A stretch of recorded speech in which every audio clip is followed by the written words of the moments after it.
Bismillahirrahmanirrahim. Assalamualaikum warahmatullahi wabarakatuh. Salam sejahtera bagi kita semua. Halo sahabat Sky1, dimanapun Anda berada, dimanapun kita semua berada, mudah-mudahan kita selalu dilindungi oleh Allah Subhanahu Wa Taala. Kita dalam keadaan sehat walafiat, dan kita juga diperlancar segala permasalahan kita, dan juga dijauhkan dari hal-hal yang tidak kita inginkan. Kembali bersama kami dalam kegiatan podcast SMK Angkasa 1 Kalijati di channel YouTube SMK Angkasa 1 Kalijati. Hari ini saya setelah kedatangan seorang bintang tamu. Wah, bintang tamu bahasanya ya. Luar biasa. Seorang bintang tamu yang beliau juga salah satu motivator, trainer. Pokoknya banyak sekali ya yang pokoknya amin. Banyak sekali yang saya tidak bisa sebutkan satu persatu.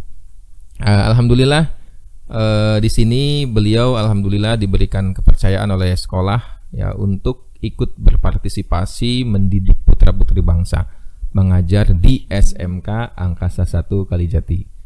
Nah ini guys, ini tuh guru baru ya. Ini guru baru SMK Angkasa 1 Kalijati.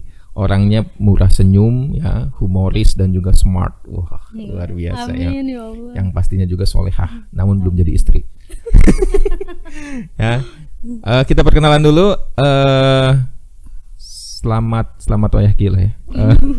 Bu Nisa. Bu Nisa ini orang mana aslinya Bu Nisa? Iya, sebelumnya Kak Jai, assalamualaikum. Waalaikumsalam warahmatullahi wabarakatuh. Selamat datang Bu Nisa. Selamat ya. Datang juga. Sehat Bu Nisa ya. Alhamdulillah. Alhamdulillah. Bu Nisa, nama lengkapnya siapa Bu Nisa ini? Nama lengkapnya Nisa Nafisa Nur Fitri. Apa hubungan dengan Nisa Sabian itu? Jadi Nisa Sabian tuh rival saya kayaknya. Oh, rival ya. Kasihan ya Ibu. Tersaingi ya. Tersaingi. Walaupun dia nggak peduli. Walaupun dia nggak kenal nggak saya. Nggak kenal dan nggak peduli siapa dia. Oke, Bu Nisa tinggal di mana Bu Nisa? Di Dawan, Pak. Di Dawan. Oke, Dawan dari sini nggak terlalu jauh lah ya. Nggak terlalu. Oke, maksudnya kan selama ngajar mobilitas dari Dawan ke sini kan cukup rutin. Iya. Itu bukan suatu hambatan yang berarti lah ya, nggak terlalu jauh. Iya, iya. Oke, Bu Nisa ini salah satu guru di SMK Angkasa 1 yang belum sempat ketemu dengan siswanya ya. Betul banget Pak. Jadi ya alhamdulillah qadarullah juga ya Pak ya, maksudnya masuk ke SMK Angkasa 1 diterima di sini pas banget sama keadaan COVID-19 gitu Pak. COVID-19 ya, ini dan ya. Harus PJJ gitu. Harus PJJ ya, pembelajaran jarak jauh ya. Sehingga belum sempat bertatap muka secara normal dalam melaksanakan betul pembelajaran. Banget, ya. Dan banyak juga nih beberapa siswa yang masih menyangka saya Pak Guru Pak. Bukan Bu Guru. Oke, jadi manggilnya Bapak. Iya. Oke. Padahal saya sudah perkenalan ya Pak, namanya juga Nisa ya. Oke, namanya juga Nisa. Iya. Mungkin Ibu pakai profilnya apa? Enggak Pak, enggak ada. Oh, enggak ya? Enggak profil cowok enggak? Enggak. Mungkin cowok Ibu? Bukan. Oh bukan, Ibu belum punya cowok memang? Punya ya, oke. Itu behind the scene nanti ya. Oke, jadi masih ada yang manggil Bapak ya? Iya Pak, betul. Mungkin sebetulnya mereka nggak fokus kayaknya. Iya, ya. kayaknya Dari ya. nama, profil juga kan perempuan. Iya, ya kan? miris juga gitu ya. Ya miris juga ya. Efek PJJ kayaknya efek PJJ terlalu ini. Emang Bu Nisa ngajar mata pelajaran apa Bu di sekolah? Kimia sama fisika. Kimia sama fisika. Oke. Dulu kuliah di jurusan apa? Bahasa Inggris? Bukan. Oh. Jauh ya. Kimia fisika. Kuliahnya ngambil Tata Boga. Tata Boga. Juragan masak. Bukan sate Marangi. Iya. Jadi dulu kuliah ngambil konsentrasi pendidikan biologi. Pendidikan biologi. Iya, betul. Saya dengar di UIN Syarif Hidayatullah. Bukan Pak, di UIN Sunan Gunung Jati. Sunan Gunung Jati ya. Iya, betul. Di Jakarta. Bukan. Bandung. Di Bandung. Oke, Pak, di Bandung. iya. UIN itu ada di Jakarta, ada di Bandung ya. Iya, ada di yang lain juga. Oh, ada UIN ya. Iya. Universitas Islam Negeri. Islam, bukan Indonesia. Bukan, Pak. Oh ya, Universitas Islam Negeri Syarif Hidayatullah Sunan Gunung Jati ya. Oke. Berarti ngambil di fokus di biologi. Pendidikan biologi. Oh, pendidikannya, orang pendidikan ya. Ya, berarti amin. sudah tidak kaget lah begitu harus masuk sebagai pengajar di SMK Angkasa 1 Kalijati. Insyaallah. Oke Bu, sebagai seorang pendidikan dan juga lebih berkonsentrasi di bidang biologi, saya sangat butuh banyak wawasan yang mudah-mudahan ini mewakili juga beberapa orang tua di sana, bahwa PJJ ini membuat anak-anak ini, bahkan ada selentingan kasar itu pembodohan kepada anak dan sebagainya. Ya karena dianggap PJJ ini tidak efektif dan sebagainya. Walaupun ini bukan keinginan kita pribadi ya, karena memang harus seperti ini demi menjaga anak-anak dari penularan COVID-19 itu ya Bu ya, yang cukup bahaya. Oke, tapi efeknya salah satunya adalah anak-anak ini katanya terlalu fokus sama HP. Nah, anak-anak ini akhirnya konsentrasinya hampir penuh di HP. Namun kadang-kadang sikap terhadap orang tua dan sebagainya secara sosialnya jadi kurang bagus ini. Karena mungkin terlalu padat ke HP itu. Oke, saya ingin minta pandangan Ibu tentang anak-anak yang seperti ini, dan mungkinkah ini ada hubungannya secara psikologis atau biologis sekalipun untuk menunjang anak-anak ini, atau supaya sebaiknya harus seperti apa sih gitu. Gimana Bu itu untuk anak-anak yang sering menghabiskan waktu dengan HP yang akhirnya sikapnya jadi kurang baik lah gitu. Nah sebenarnya ya tadi ya yang dikatakan Pak Endang ya, dalam artian sekarang intensitas kita bahkan gak cuma anak-anak ya Pak ya, tapi kita juga gitu ya. Kita juga ke gadget itu semakin kuat gitu, apalagi sekarang ditambah ada pembelajaran jarak jauh dan segala macam gitu. Mungkin ya lebih banyak gitu waktu yang kita habiskan itu ya bersama dengan HP atau sama gadget gitu. Nah tentunya ini pasti ada plus minusnya. Nah yang minus ini yang perlu kita antisipasi lah ya gitu.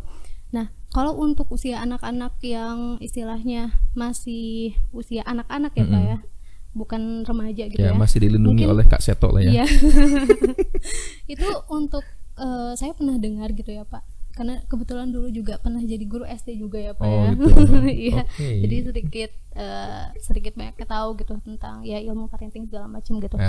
Jadi untuk controlling diri bagi usia anak itu yang masih anak-anak ya, di fase anak-anak itu memang controlling dirinya masih kurang gitu Pak. Betul. Jadi memang sangat butuh pengawasan orang tua. Bimbingan gitu. lah ya. Iya betul. Nah justru ketika usia itu tuh, ketika usia anak-anak itu justru orang tua tuh harus minimal menyelamatkan karakternya. Harus gitu. ekstra. Harus ya, ekstra untuk gitu. save karakter ya, paling banget. basic lah ya. Iya basic banget itu.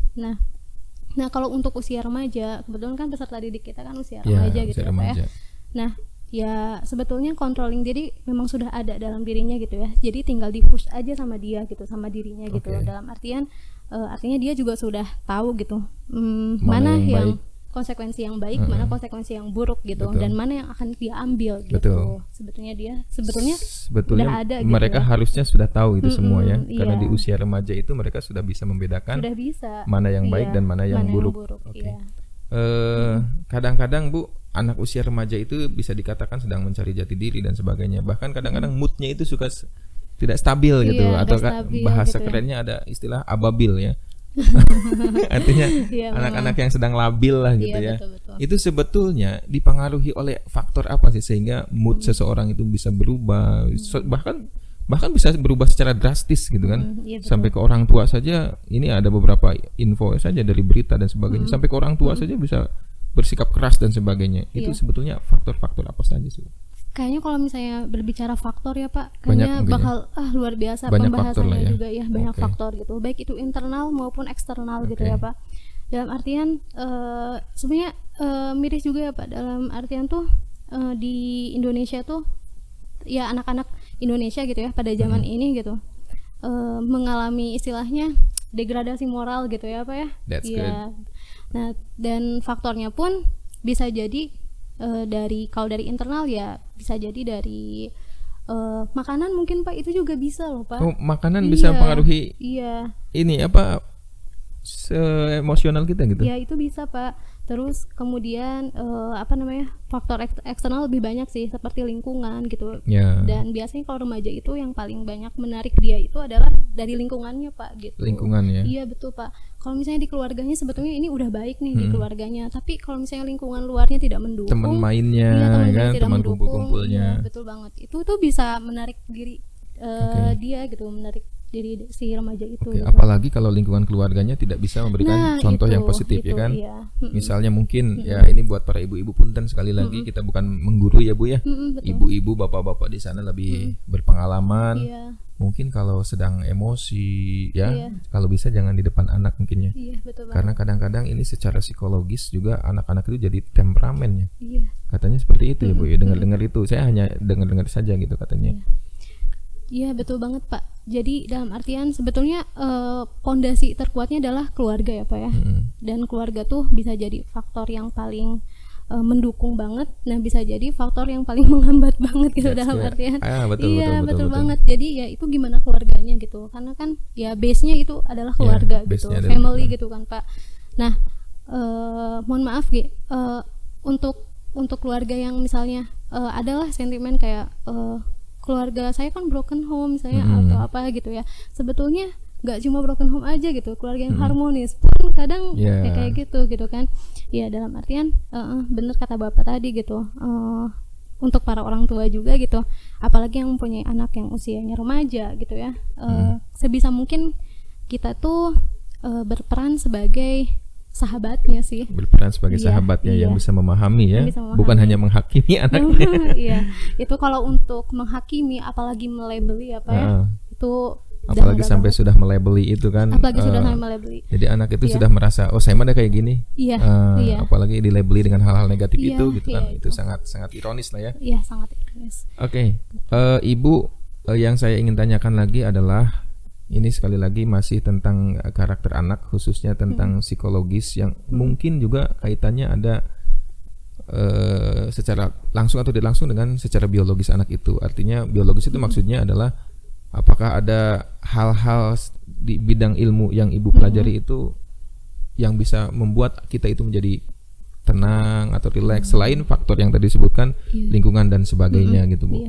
Nah, kalau untuk di dalam diri sendiri itu kan nanti masuknya ke biologis ya Pak ya, dalam artian sebetulnya ini ada apa ya,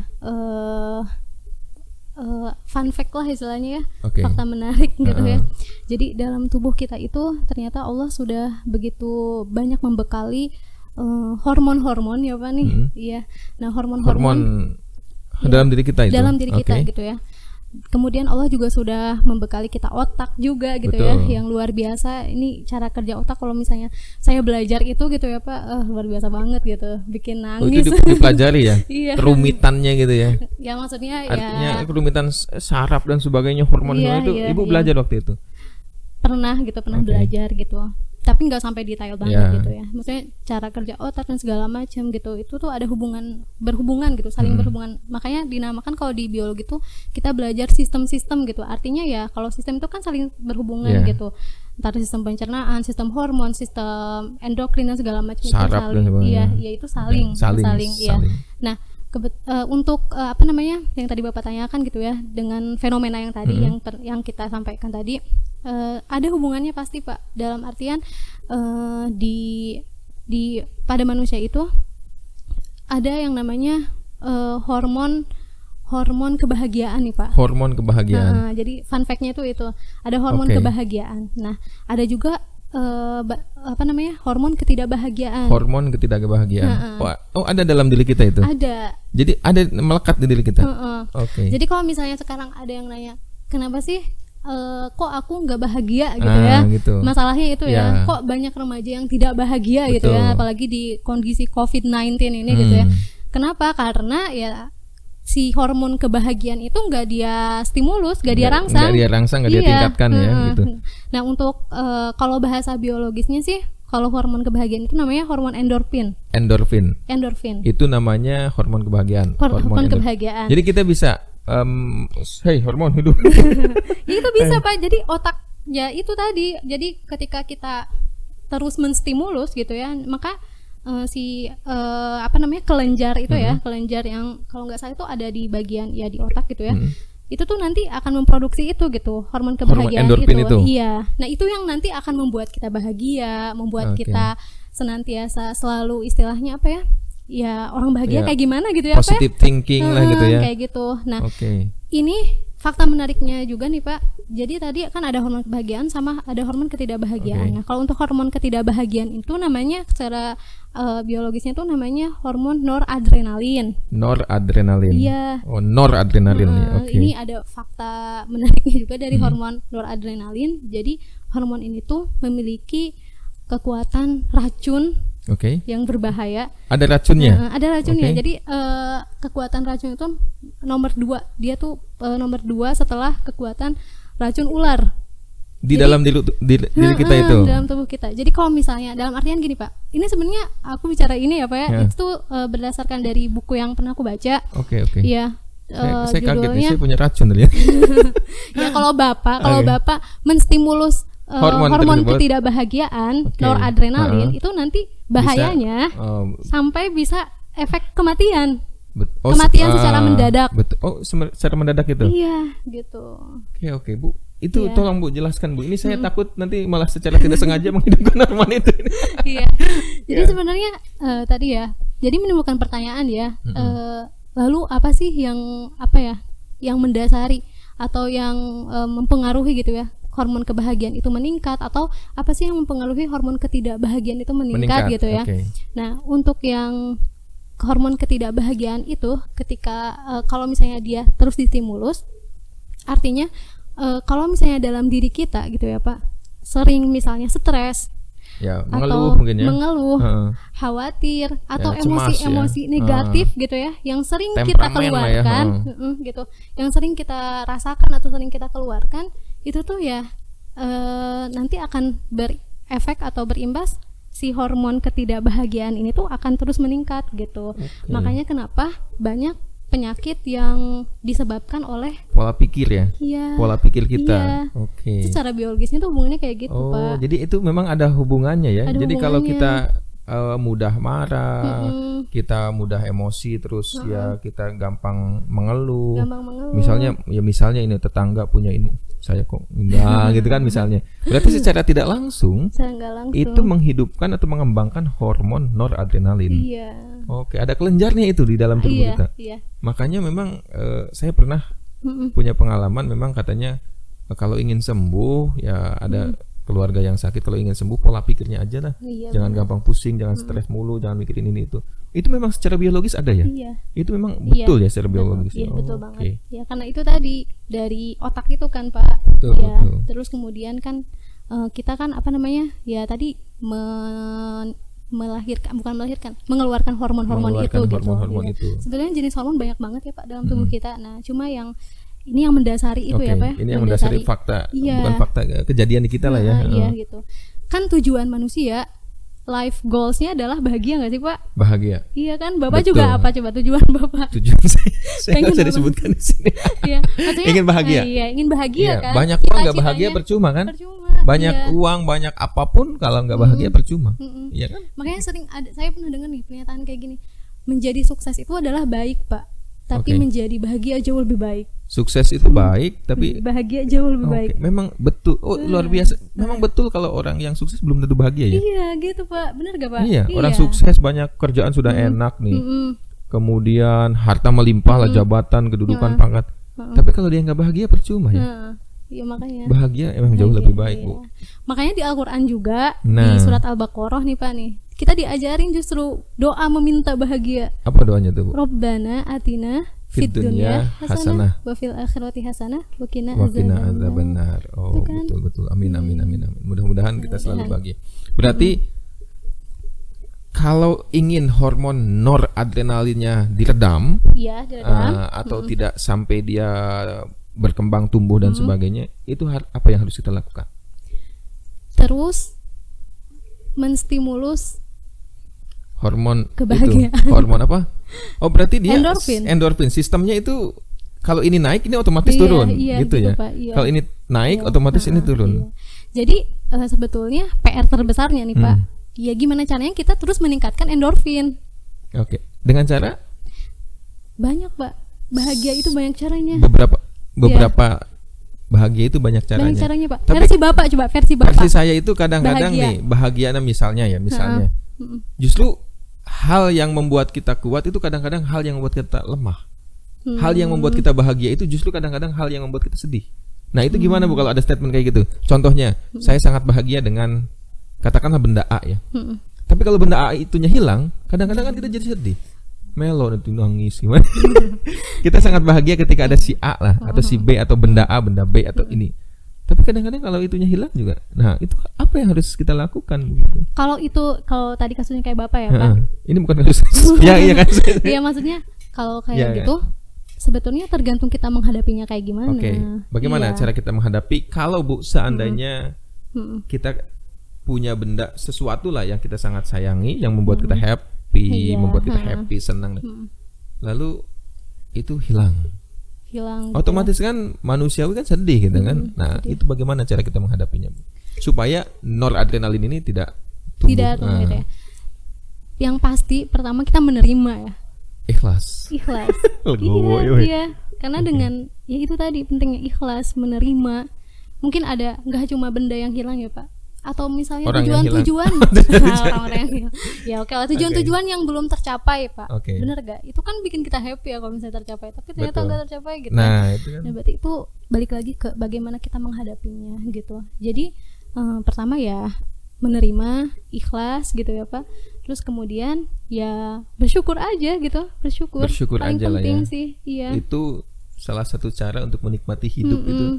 Jadi jika bahagia adalah tujuannya, maka bersyukur adalah jalannya sih. Oh, luar biasa ini bersama Mama. Iya sih Pak itu. Bersyukur adalah salah satu cara untuk menuju kebahagiaan. Iya. Menuju kebahagiaan. Jadi harus bersyukur ya dengan apapun yang kita miliki saat ini. Benar banget. Satu itu bersyukur ya. Bersyukur. Kedua untuk melatih bahagia, ya perbanyak tersenyum juga Pak. Senyum. Iya, pengen Ibu senyum-senyum.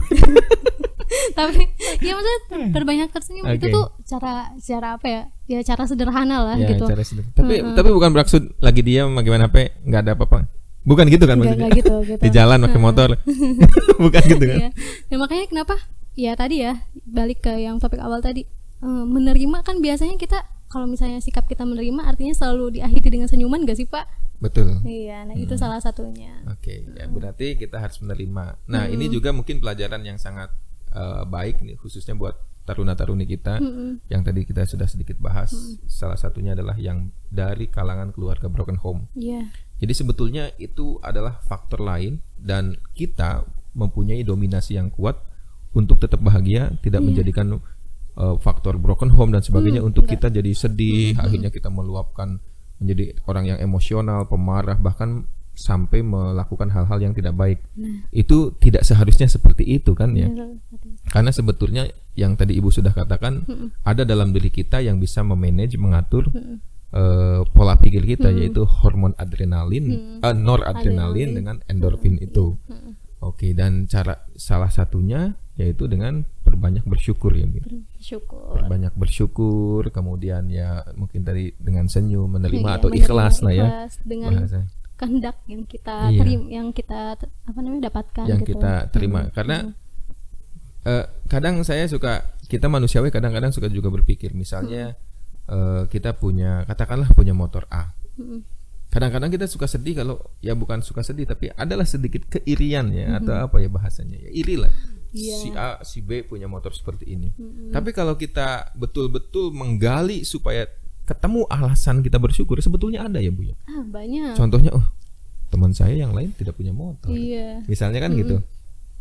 Misalnya teman-teman kita sudah nikah semua misalnya kan. Nah itu. Ya, kadang-kadang kan kita juga sedikit agak galau kan, ada sedikit kegalauan manusiawi kan gitu kan. Tapi kan kalau kita mencari untuk betul-betul kita bersyukur itu, ternyata ada teman kita yang lebih sepuh, lebih tua belum nikah, enjoy saja kan. Mungkin sih. Iya benar banget. Iya. Jadi teruslah mencari sisi-sisi itu ya Pak ya. Sisi di mana kita tuh bersyukur gitu. Mendapatkan rasa kesyukuran gitu. Jadi terus kita mencari itu gitu.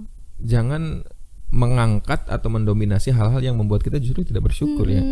Yang secara tidak langsung tadi Ibu katakan itu bisa meningkatkan hormon noradrenalin yang bisa mematikan setingkat racun ular. Setingkat racun ular. Iya, benar banget. Oke, jadi sebetulnya nah ini juga Bu di musim COVID-19 juga kan berarti ada banyak statement-statement yang mengatakan imunitas. Nah, ini kan berhubungan juga mungkin ya. Pasti. Harus meningkatkan imun ya kan supaya aman ya dan imun gitu ya. Ya.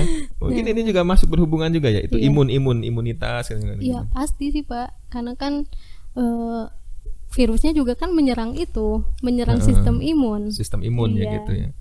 Jadi untuk meningkatkan imun kan ya salah satunya juga meningkatkan hormon. Iya, itu pasti. Endorfin itu ya salah satunya dengan perbanyak bersyukur ya. Iya, itu. Dan saya sekarang bersyukur bisa ketemu ibu, bisa komunikasi dengan ibu, Alhamdulillah, ya, saya juga. dan bisa berbagi. Artinya tidak hanya untuk saya pribadi nih, untuk rekan-rekan di sana, khususnya taruna-taruna SMK Angkasa 1. Jadi sebetulnya atau bahasa kerennya sering disebut mindset ya, pola pikir ya Bu ya.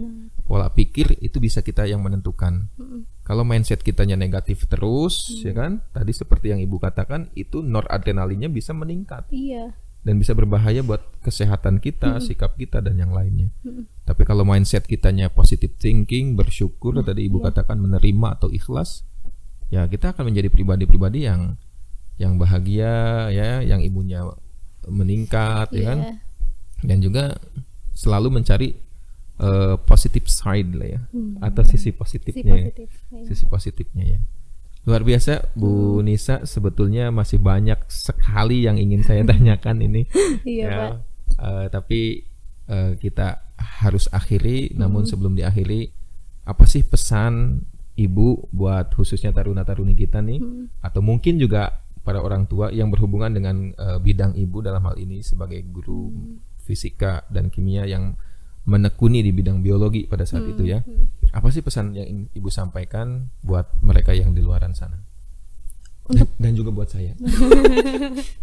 Ya sebenarnya pesannya nggak jauh dari tadi ya Pak, dari obrolan kita yang tadi gitu. Dalam artian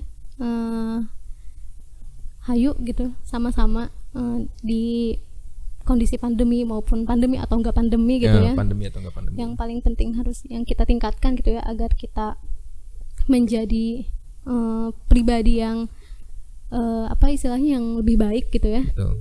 Salah satunya adalah terus tingkatkan hormon endorfin yang ada dalam tubuh kita gitu, karena Allah sudah menitipkan itu gitu. Betul. Ke kita gitu. Kemudian bagaimana sih caranya kita biar bisa meningkatkan endorfin? Ya terus gali kebahagiaan, ciptakan kebahagiaan oleh diri kita sendiri gitu. Betul. Ya, baik itu dengan perbanyak tersenyum, dengan perbanyak bersyukur, terus menerima atau ikhlas dengan takdir atau kehendak yang kita dapatkan, yang kita miliki gitu. Dan mungkin terakhir ada satu quotes gitu ya Pak, yang pengen aku share. Waktu untuk bahagia itu kini. Waktu untuk bahagia itu kini. Tempat untuk bahagia itu di sini. Tempat untuk bahagia itu di sini. Dan cara untuk bahagia itu adalah membahagiakan orang lain. Cara untuk bahagia adalah membahagiakan orang lain. Iya, itu aja. Luar biasa. Waktu untuk bahagia itu kini. Tempat untuk bahagia itu di sini.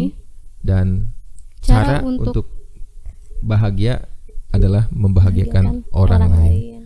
Luar biasa ya. Ini ya. Jadilah pribadi yang bahagia kapanpun, dimanapun, dan dalam kondisi apapun. Kapanpun, dimanapun, dalam kondisi apapun, berbahagialah. Berbahagialah. Jadilah orang yang berbahagia. Baiklah hadirin yang berbahagia. Terima kasih banyak ini Bu Nisa, luar biasa. Ini apa ya? Pertemuan kali ini luar biasa. Artinya di musim COVID-19 ini banyak sekali Bu orang-orang yang tidak bahagia dengan mungkin kebijakan yang di atas. Betul, pasti. Ya, padahal yang di atas mungkin tidak secara spesifik melihat kita. Iya. Akhirnya kita yang jadi uring-uringan, emosi di sosmed, jadi pola negatif thinkingnya terus, ya kan. Kita akui juga beberapa sektor usaha akibat COVID ini artinya terhambat. Akhirnya kita menyalahkan COVID dan sebagainya, uring-uringan lagi. Akhirnya uang tidak dapat, kondisi juga sakit karena pola pikirnya itu. Bu Nisa di sini memberikan hal-hal yang positif.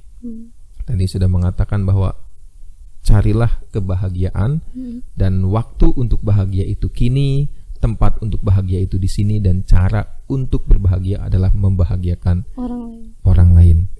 Jadi sahabat Sky One dimanapun berada, marilah kita selalu mencari segi atau sudut pandang yang positif. Karena di setiap kejadian, di setiap keadaan pasti selalu ada plus minusnya.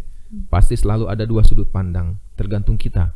Kalau kita memandangnya dari sudut pandang yang negatif, kita khawatir nanti hormon noradrenalin bisa meningkat. Dan ingat, itu bisa lebih berbahaya atau bisa setara bahayanya dengan racun kobra sekalipun. Ya. Dan kalau kita selalu mencari sudut pandang dari sudut pandang yang positif, maka percayalah, itu secara tidak langsung akan menumbuhkan hormon endorfin kita yang akan selalu membuat kita bersyukur. Ya, itu berkaitan ya. Kita bersyukur, endorfin meningkat, kita tingkatkan endorfin supaya kita selalu bersyukur. Bersyukur, ikhlas menerima apa adanya. Ya, apapun keadaan kita, percayalah ada orang yang jauh di bawah kita dan juga ada orang yang di atas kita. Itu hanya untuk membuat kita selalu bersemangat mengejar apa yang kita inginkan, bukan untuk membuat pola pikir kita menjadi resah, menjadi iri dan sebagainya.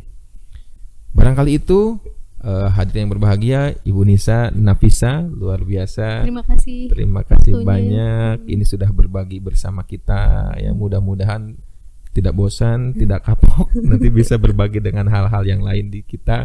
Amin. Mohon maaf jamuannya apa adanya. Ya, mohon maaf. Padahal bintang tamu ini ya. Iya, bintang tamu nanti honor. Nanti honornya bisa diambil di Pak Samsu, honor PAS.